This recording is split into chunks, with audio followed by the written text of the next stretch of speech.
dans le commissariat du 14e arrondissement pour soutenir les militants du collectif Réquisition, Utopia, DAL, Enfants en Afghanistan et d'ailleurs, Paris d'Exil et Solidarité Migrants Wilson.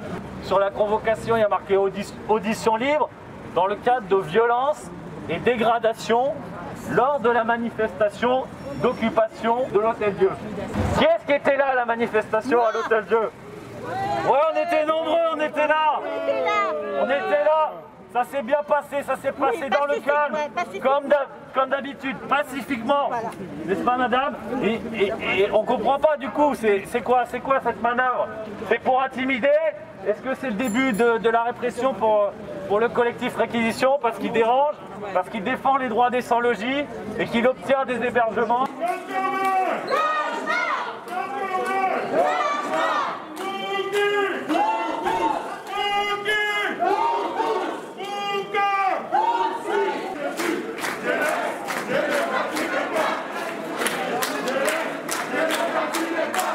Les 2/3 de cet hôpital de l'Hôtel-Dieu sont vides et donc l'action visait à demander l'application de réquisition sur les ailes vides de cet hôpital et à demander concrètement l'hébergement de toutes les personnes sans abri, sans logis présentes lors de l'action. Ça a eu lieu en début d'après-midi et puis en début de soirée c'était réglé, les personnes étaient hébergées, c'est-à-dire 70 personnes sans abri qui ont pu bénéficier d'un hébergement suite à cette action. Donc on ne comprend pas, il y a 300 000 sans-abri au bas mot dans notre pays, 300 000 sans-abri, 3 millions de logements qui sont vacants. L'État ferait mieux d'appliquer les lois comme la loi de réquisition, de respecter le droit des personnes sans logis, de garantir un logement abordable et décent pour tous, au lieu de réprimer les sans-logis et de réprimer les militants et les militantes qui soutiennent et qui sont aux côtés des sans-logis. Un toit, c'est un droit.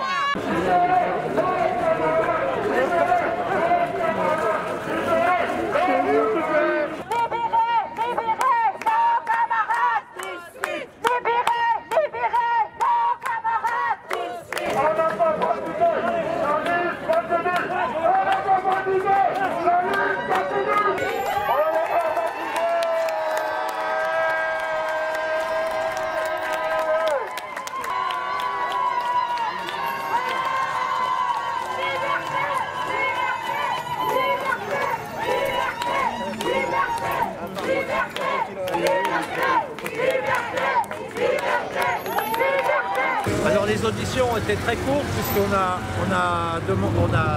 fait valoir notre droit au silence, c'est-à-dire de faire aucune déclaration.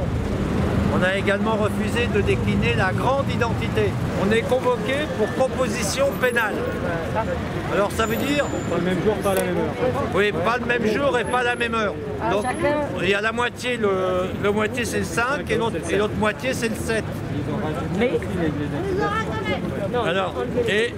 Alors on n'est plus accusé de violence et de dégradation.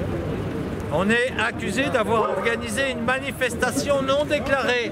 Et nous, on ne comprend pas parce qu'on n'a pas fait de manifestation sur la voie publique. On était accompagnés, on avait 2 valeureux avocats avec nous. Là, ce qu'on nous propose, c'est pas de nous expliquer devant le tribunal, c'est d'être convoqué dans un petit bureau avec un délégué du procureur, qui n'est même pas le procureur, pour payer une amende, comme si on allait reconnaître les faits. Donc nous, d'un point de vue d'avocat, on va en parler aussi avec chacun des 8, mais a priori, c'est pas la voie qu'on espérait. Si j'ai commis quelque chose et un fait, écoutez, je veux l'assumer devant la justice, mais il est hors de question que je reconnaisse quelque chose que je n'ai pas fait, donc à titre personnel, et je pense que c'est un peu la réaction qu'avaient tous les membres, les 8 là, qui étaient convoqués. Voilà, cette solution ne nous va pas, c'est-à-dire si on a quelque chose à nous reprocher, faisons un procès, sinon, voilà. Donc après, au niveau juridique, je ne sais pas comment ça va donner avec les avocats, mais je crois que on va être amené à se revoir probablement dans les jours qui viennent. Ça ne va pas nous décourager et au contraire, on va saisir cet événement, cette situation pour encore dénoncer ces injustices. Et j'espère que vous soyez là pour nous soutenir et la lutte continue. Ça nous fait rien, au contraire. Oui, ça nous rend plus forts. ça nous rend plus solidaires et on est là. Merci beaucoup. J'ai l'impression qu'ils veulent faire jurisprudence et que tous les mouvements qui seront organisés comme ça un peu à l'improviste, quelque part sur l'espace public, les gens prendront systématiquement des amendes, quoi. Donc au lieu de 135, ça sera maintenant 400 de tarif. Voilà. Donc c'est quand même un peu spécial. En plus, donc c'est presque une décision politique au-delà d'une décision judiciaire.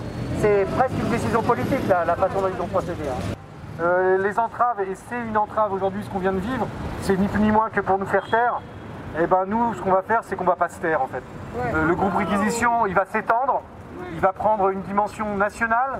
On a toute cette année électorale qui arrive pour mettre sur la table le sujet du droit au logement, et bien sûr un logement pour tous, et bien sûr porter haut la voix des sans-papiers, de toutes ces personnes à la rue, et demander la régularisation massive de tout le monde. Donc on va rien lâcher.